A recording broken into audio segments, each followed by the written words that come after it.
Hey guys, welcome back to the channel. Got the Toddster with me today. So we're going to do a look around the garden. I'm going to show you around my garden where we're at. Todd's always asking me questions about why do you do this or why do you do that. And so he's going to ask me some of those questions today, and I'm going to tell him why I do it and how I do it. This is how I do it. Right or wrong, that's the way I do it. So I'm going to grill him. whatever. It's a Q&A Q&A.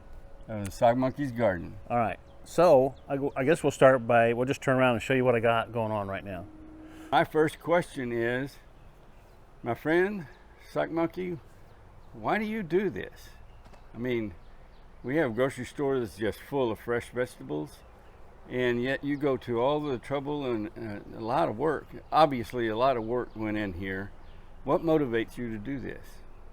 Okay, so it's not necessarily the vegetables. I like the fresh stuff. Yeah? I enjoy that, but I enjoy growing the stuff, and I enjoy sharing the stuff. I enjoy sharing the stuff as much as I do consuming it, to be honest with you. Oh, I enjoy you sharing it too. I know you do. So, but I've always liked tomatoes. I've always liked to grow things, and I've never had the space to. And I have a confined space here, but I think I've made it, took advantage of what I've got relatively well, I think.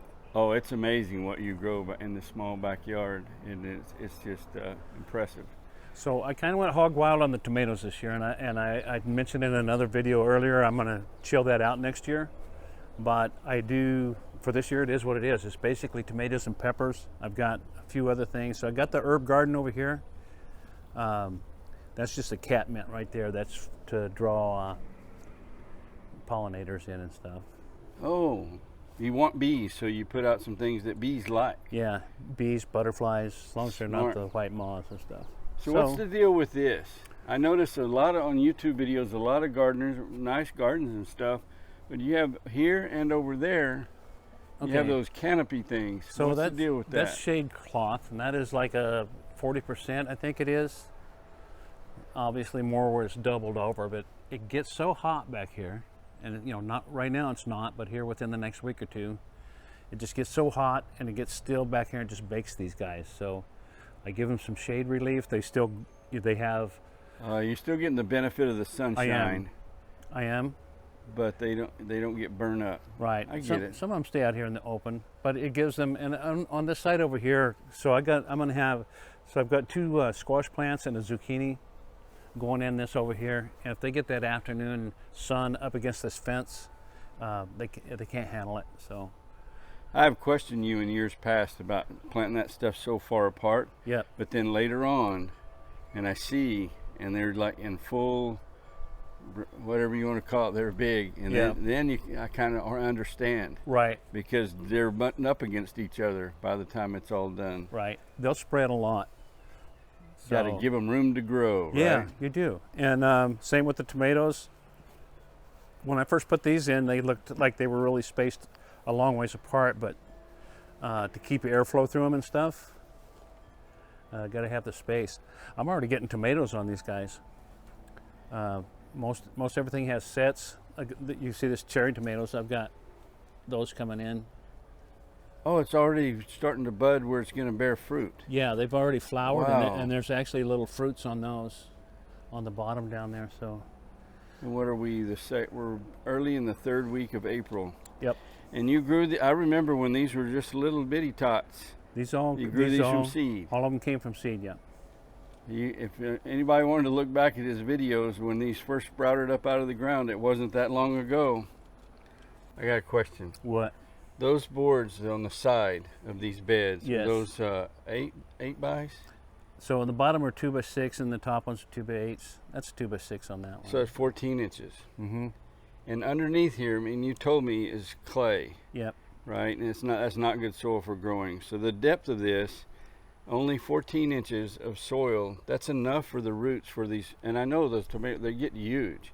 And that's enough for those roots to get what they need. You said they don't get down into the clay much, right? They don't.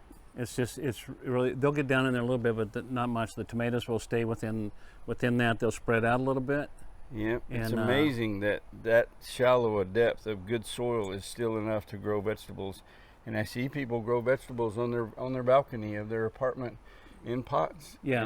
And nice. And I have, and those over there in the tubs, I'm growing them in there, the larger tubs. It's hard to do a big tomato in the smaller pots because the soil gets so hot and dry. Yeah. But if you keep them watered, you can do that. I've grown them in 5-gallon buckets. You were telling me about on my plants that it was very helpful and beneficial to the plant and help you grow better fruit to pull off suckers. Do you think you can find a sucker and show exactly what that means? And I think I can. I was pulling them this morning, and I kind of saved one for that if I can find it. So we're looking for a sucker. Here's one right here. Sucker. See the sucker? So this is a sucker right here. Where's the sucker? So that's him right here in the middle.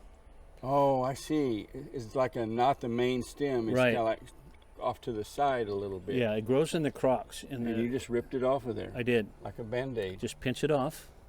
Yeah. And yeah, so I've got I pinched them off this morning. Now here's a big one. I get it. So this one here I'm going to go ahead and take off. This is the one I saved. So this is a big one. It kind of got away from me. I didn't see it. Okay, let me get... Yeah, so you kind of got two stems growing off of that same trunk thing, and you only want one. I want this main stem to continue on up. Yeah. So I'm just going to How do you choose between which of those two to pull off? Well, this is the main stem, and this is the sucker because it's between the leaf branch and the main stem. I got you. I see.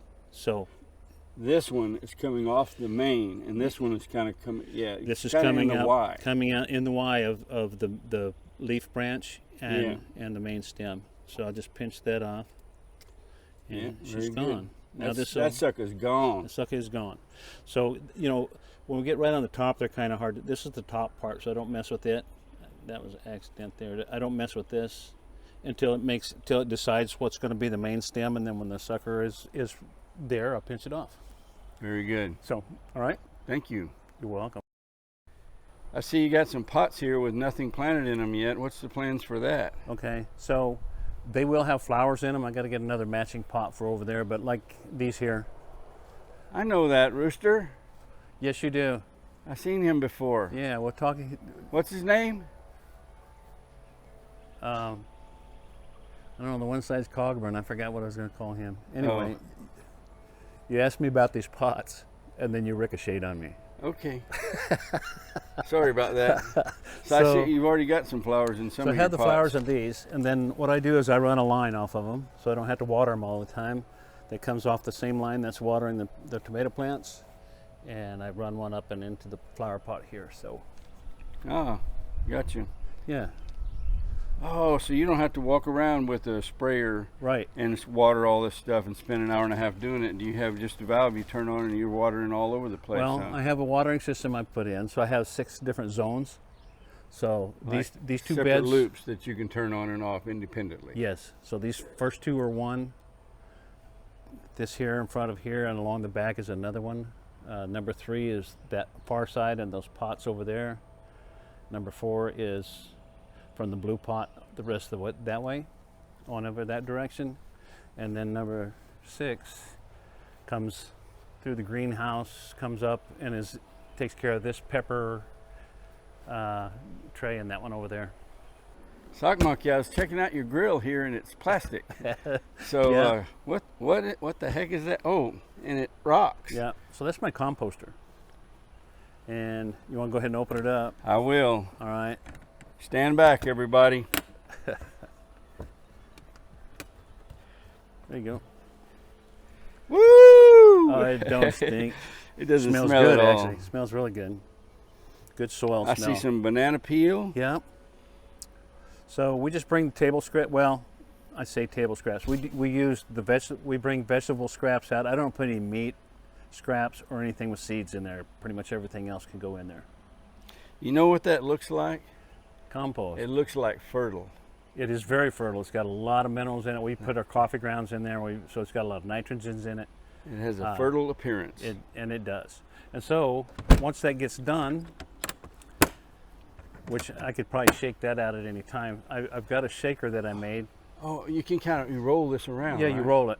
So it's latched good. I can roll it, huh? Yeah. So Roll it all the way around? Yeah, you got to grab it like in these handholds on the back just a little bit, right? Yeah. And then you roll it, give it a tug, and then get you another grab.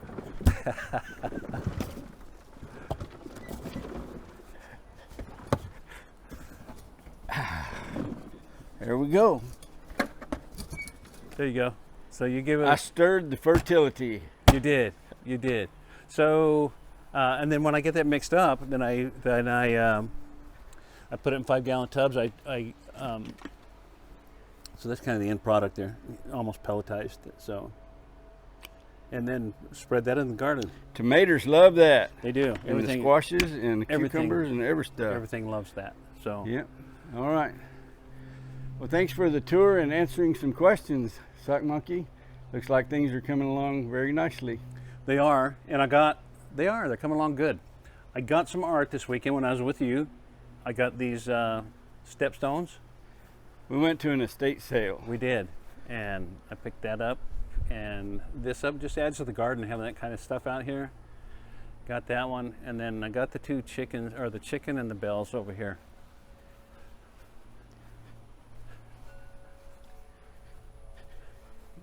So got that thing there with the bells on it, and the rooster. He's nice. He is.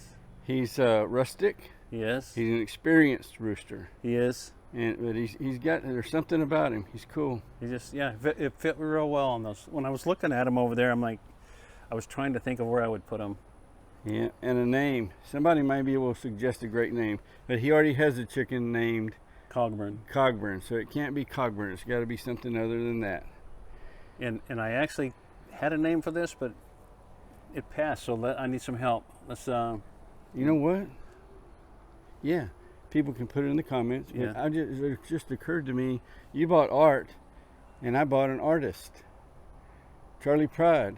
So I got the rooster, and not sure what the name is. So if people leave comments, help me name this guy. We'll name him, and then. But you already have Cogburn. It can't be Cogburn. Yeah, I have Cogburn inside. He's a rubber rooster, so. That comes from an old John Wayne movie, by the way. Rooster Cogburn. Yep. And I was just thinking that you bought art. Yeah. And I bought an artist. You did. Charlie Pride album. That's right. He's a country music artist. That's right. We all have the things that we love, right? Yeah. So yeah. So I'm excited about the garden this year. Maybe you should name him Charlie Pride. Put it in the comments. I'll put it in the comments. So yeah, let's name the rooster. I'm at 80 subscribers finally. 80. 80. Let's Thank you get guys. him to 100. Thank you guys very much. I appreciate everybody that watches the videos. Like. Subscribe. That'll Share. be right over here. Yeah.